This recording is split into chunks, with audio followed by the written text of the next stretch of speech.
Having a consistent and effective self-care practice is essential for your well-being. Let me give you 3 examples of how and why a consistent and effective self-care routine can improve balance, harmony, and even assist you with your goals. A self-care routine can help you de-stress and regulate your nervous system, which is absolutely essential. Many of us have certain responsibilities and things that we're doing just on a daily basis that automatically create small amounts of stress physically, mentally, and emotionally. And if that builds up and you don't give yourself and your nervous system a time to rest and release, that right there creates a lot of imbalance in your life. A self-care routine can help you accomplish new goals. You can have certain activities in those routines that are assisting you with a goal outside of self-care. Your self-care routine can help you develop new habits. Typically, when people are talking about personal development or they're on their self-care journey, they're trying to create new habits and break old habits, amongst other things. A consistent self-care routine means that this is something that you are engaging in every day. So it gives you the potential to create new habits, new things that you're going to do every day that will become part of your habitual behavior over time. And many people are into spiritual or religious practices. Your self-care time can definitely be structured and consistent time that you can come to your higher self, you can come to the divine, you can come to whoever and whatever you use for that higher guidance.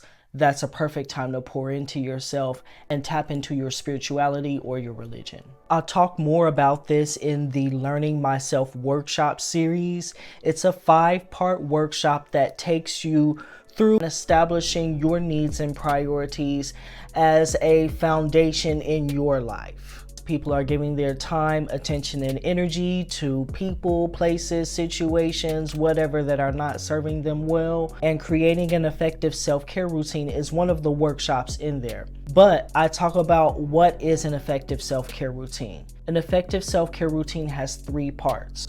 1, it directly addresses your stressors. This means that your self-care routine naturally is going to be very relaxing and calming and something that you want to engage in because it feels good. 2, it's easy to commit to.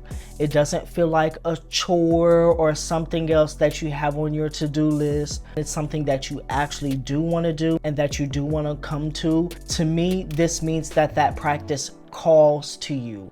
In times when you fall out of balance, you realize that on some level, and your self-care practices, that routine calls you to come back to it in order to re-establish that harmony and balance in your life.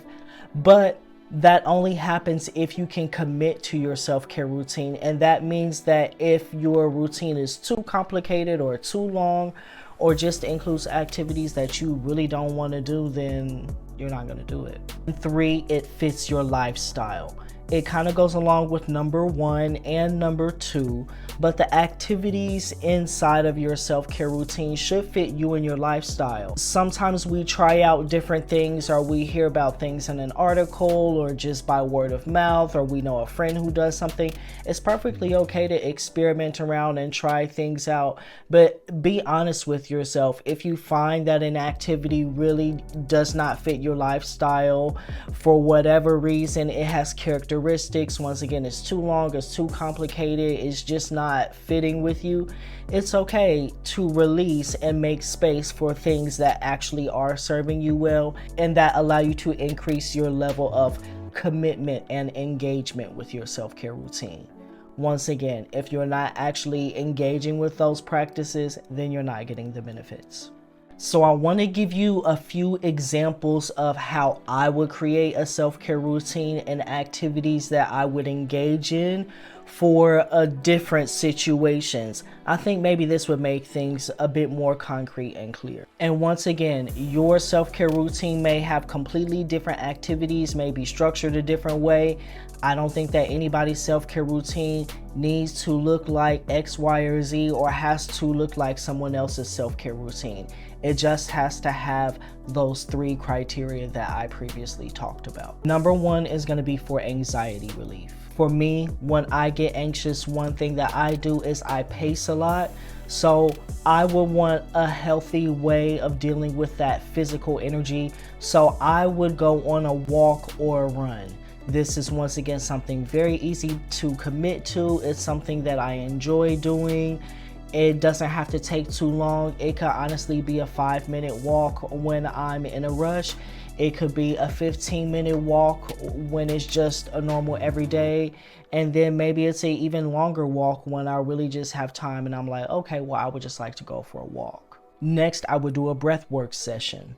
I really enjoy breath work. A quick 5-10 minute breath work practice can definitely calm the body in a way that you never even knew you could be calm, especially if you've never done breath work before. I particularly enjoy this. It's very calming, it's very relaxing, and once again, it's easy to commit to, and it's leading towards my ultimate goal of anxiety relief. Next, I would engage in mindfulness meditation. That's a practice that trains the attention and focuses the mind. It also incorporates relaxation on a very deep level. So you have to be relaxed in order to be that calm and that centered. That could be a quick 5-minute meditation practice if I'm meditating on my own. Maybe I'm using a guided meditation, and so it's a bit longer and I need to account for that. But I would do a mindfulness meditation practice.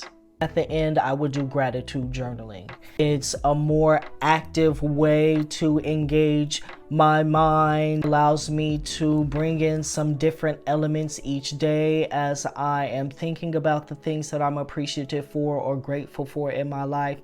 And perhaps that would make me less anxious and shift my mind and my perspective towards a lot of the positive things and things that are going well in order to shift and place the focus of my awareness there. So if I were you and I had anxiety, that is the self-care routine that I would come up with. Number 2 is going to be about harmony in relationships. Really quickly though, if you've ever wondered about the crystal necklaces that I wear in my videos, I actually have tons of handmade crystal jewelry in my online metaphysical shop.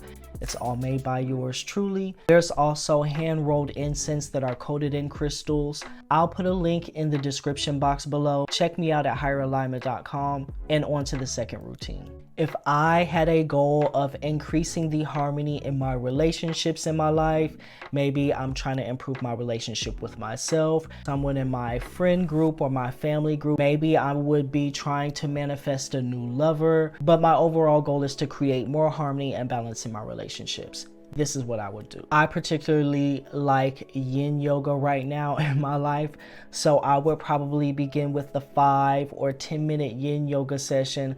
I like to also do yin yoga at the beginning of a practice because it's a physical way to move the energy, say from a more active part of the day where maybe I was out or I was at work or I was doing something very externally focused, and now I want to come in and do some inner work such as a self-care routine. I may start with yin yoga because it's a way to move out of the external world and move into my body and kind of break that energy up. It's also calming and relaxing, and I particularly enjoy it. Next, I would do a breathwork session. I would maybe do a breathwork session that focuses on heart healing or something with love.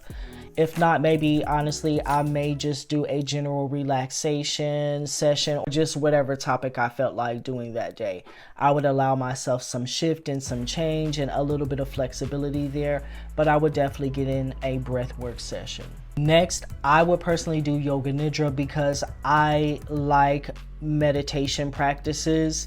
So just for variety, maybe I selected a yoga nidra practice, and I would find one that directly focuses on heart healing or relationships, or is kind of tailored to the topic of whatever it is that I'm doing. And in this example, I'm talking about increasing harmony in my relationships.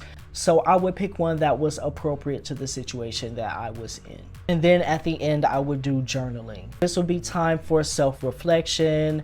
I could either do gratitude journaling about my relationships and the things that I like in those relationships or with those people. Maybe I would do some other type of review or self-reflection journaling where I would just be writing about my thoughts and my emotions and things that I feel like I didn't do well and things that I could shift and change, maybe setting goals for myself.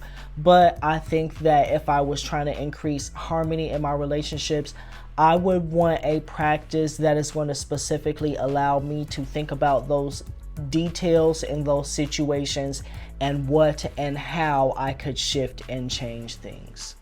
And then the third situation where I would be maybe working on my financial well-being, this is what I would do. One, I would start out with Tai Chi or Qigong. I haven't given that example in this video yet, and that's also an activity that I like to do.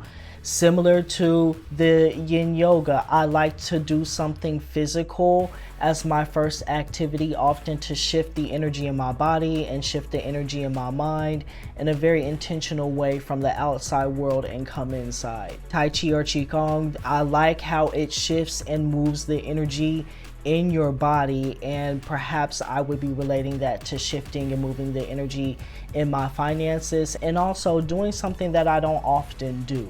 It would just remind me, okay, now I'm in the place of creating a new habit of something that I don't often do. The next thing I would do in this sequence is EFT tapping. I love EFT tapping. I have an entire playlist of EFT tapping guided practices here on my YouTube channel, and you can check that out if you've never done that practice or don't know about it. EFT tapping allows you to deal with the inner energies of the body, but also use affirmations or NLP, neuro-linguistic programming, to kind of shift your thoughts and beliefs surrounding a certain situation. I think maybe if I was doing a self-care routine for 30 days and I was setting it up with 4 activities, I would definitely throw EFT in there, because it's going to allow me to do some self-talk and some self-work over a 30-day period where I would be able to directly see what I was thinking and what I was saying and how I'm engaging with my finances, and also allow me to make the appropriate shifts. The next activity I would do in this sequence is journaling, for the same reason as in the relationships example. Sometimes if it's dealing with something very concrete in my life, like relationships or finances, I'm often thinking about specific situations and specific habits, and not something like stress relief or anxiety, which I feel like is a bit more general. If I'm dealing with something specific, I want to be able to reflect and recall certain examples in certain situations and be able to pinpoint certain actions, thoughts, beliefs, to be able to engage in processes that will allow me to make the appropriate shifts in my life in order to get towards that increased harmony and well-being in my finances. So I would definitely do some type of journaling activity. The last thing that I would do in the sequence is Yoga Nidra. It's nice and relaxing. It would allow me to integrate the shifts that I just wrote about in the journaling activity into my body. So those are the 3 self-care routine examples that I would give you if I were working on those different situations. If you are looking for a place, a space to create more consistency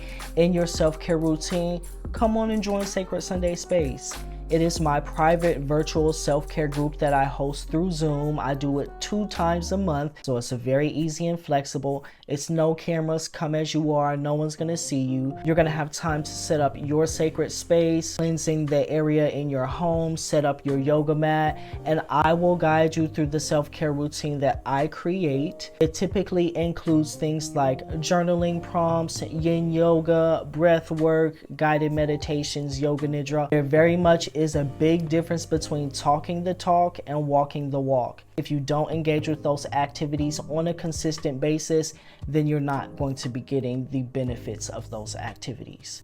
So if that's something that you are working on, come on and join me in Sacred Sunday Space. I'll include more information about that group in the description box below. While you're down there, go ahead and hit that subscribe button and the bell icon so you don't miss any future videos. And in the meantime, here are 2 more that YouTube thinks that you would enjoy.